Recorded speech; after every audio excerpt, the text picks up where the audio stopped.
What's up, guys? My name is Red, and welcome to episode 3 of my Life in the Army series. Today, let's talk about my first time shooting a firearm or my rifle in the Army. If you haven't checked out my previous episodes of the Army series, click right here on the playlist. I'll also leave the link in the description.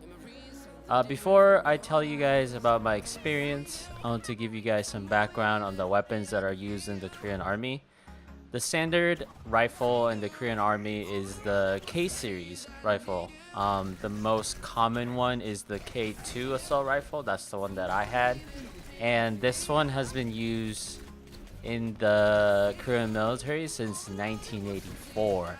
So it's not the latest and greatest of the rifles, but it gets the job done, and it's pretty accurate even with just the iron sight.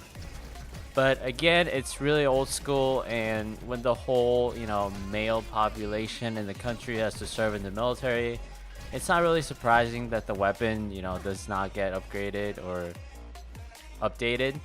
I'm sure the elite military forces and some special units do get the latest weapons, but for us, like normal soldiers, we get like the most basic weapon. If you know your guns, think of it as like M16A1 or twos in the U.S. Army, like those really old school rifles. And another thing I want to mention is that the Korean Army, or the whole military maybe, is super super strict about bullets.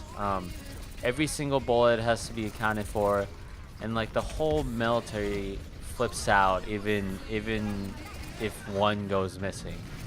There's the safety argument that if like a single bullet goes missing, you never know how that bullet will be used. But more importantly, I think the bullet casings get collected and recycled. So every bullet casing has to be collected and turned in when you do the shooting exercises.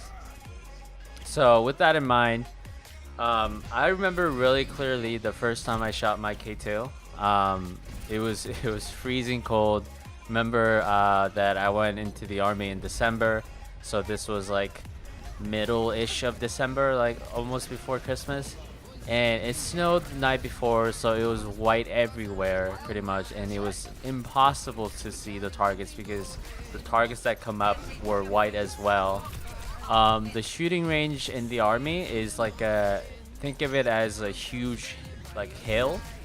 You shoot on the bottom of the hill, and there are targets on the hill 100 meters and 200 meters and 250 meters on the hill. So you shoot 20 bullets. You're given 20 bullets and you shoot them, going from different targets, different distance targets. 250 meters or even 100 meters may not seem like much, but remember, 100 meters is about the length of one football field, so that's pretty far. So 250 meters would be like 2.5 times that. So it kind of still amazes me that I can shoot a target that far away and be accurate.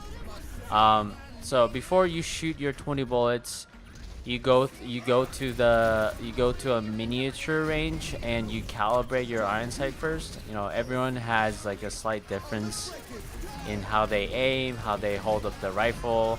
So we do like a small exercise to calibrate the iron sight to our own liking and to our own eyes. I remember being really nervous in the beginning because I just had no idea what the recoil or the kick of the gun would be. I just didn't know what to expect because that was like the first time ever I shot a gun or a firearm. Especially if you press your cheek right behind the iron sight and pretty much the butt of the rifle, it got me real nervous. Like, you never know. Like, I didn't want to like get my face blown off or something. Also, I didn't know how loud it was gonna be. We're given earplugs, but I just had no idea what to expect. Not to mention that it was freezing, and we weren't allowed to wear our gloves because the gloves would mess up our aim when we pull the trigger. That's kind of true. Like, if you wear the gloves, it makes your finger really slippery, and when you pull on the trigger, you kind of want control when you pull it so it doesn't mess up your aim.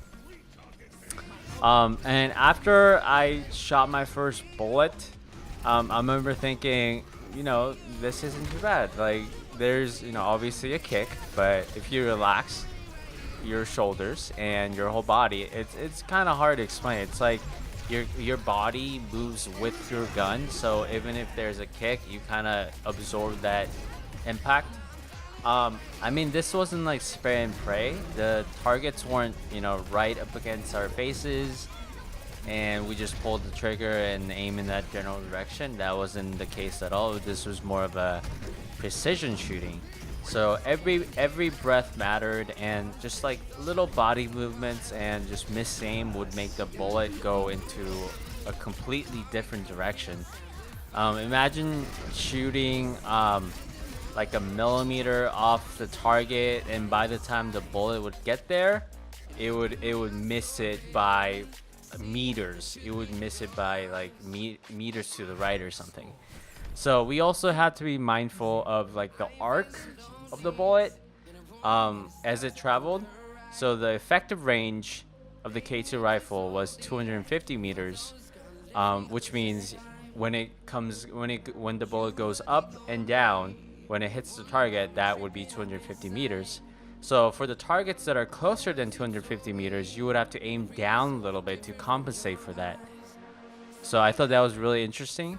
But honestly, like, all these things wouldn't really be practical in like a real battle situation. Like, if you have enemy soldiers coming right at you, you're not gonna just sit there and try to aim carefully. You're just gonna spray and pray. So it's not really realistic, but it was really one of the more interesting things I got to do in the army. I thought it was really fun. These are something I learned and got better at as the time went on, and got really good at it. The first time shooting it, it was more of a, hey, I mean, the recoil isn't so bad. This is actually really fun. I actually burned my hand though, because the barrel of the gun and the bullet casings at first, they get really, really hot, and I accidentally grabbed them when I was done. They're so hot. So remember when I talked about like the army being super crazy about bullet casings? Well, when we shoot our rifles, we always have to have a small pouch that is attached to the rifle, and it catches all the bullet casings as it comes out. But sometimes one or two would fly out of the pouch and just fall into like the bush, like grass area. And if it does, you better find it, or like the commanding officer will shut down like the whole thing. Like, it's actually crazy. It happened to me once. Everyone just had to stop shooting. Like, some of us had to walk around like the whole shooting range trying to find it. I mean, like, we think we know where the bullet landed or the casing landed, but it's not there for some reason. So like, they have to bring out like the metal detector and to scan the ground if it gets lost. I mean, I've always thought it was overkill, and it's pretty hilarious. So I thought that was really weird. That's the only gripe I had about shooting in the army, but other than that, it was really fun. It was like a super cool experience. For someone that would never get to shoot a gun, because I'm not really like into owning a gun myself. I thought it was a really interesting experience. So anyways, in my first shooting experience, I think I hit like 14 out of the 20 targets. That was considered decent, for the first time. Eventually I got better at it, and there's this one time I got like a perfect score, which means all 20 hits. But I think that's a story for another time, because it was really intense, and it's more of, I mean, it does involve skills, but it's also like mentality. Like, you don't want to miss that last shot, and you get really nervous about it. But I'll talk about it in another episode. But I'm super into like shooting now, and I would be so down to try out different rifles, like actually like latest and greatest rifles, whenever if I ever get a chance. but I'm not really going to get into the politics of gun control. I don't think I'll ever need to own a gun myself, but I wouldn't mind, like, quote unquote, borrowing some of them and trying them out in a safe, controlled environment. Next time I'll talk about my first grenade experience. That was really cool. You don't get to throw a grenade every day like in COD. If you haven't checked out my previous videos, here's the whole playlist again. Check it out. You can always catch me on my live stream. Also, come watch me play Overwatch. Hang out. Let's have a good time. The link will be in the description. Like always, if you have any questions about the army or anything else, leave it in the comments below. If you like this video, please give me a thumbs up and like it, and share it with your friends, please. Thank you guys for listening. This has been Red signing out. Peace. I was spending by your side. You look at me, I'm soaring, seeing all the truth behind your eyes.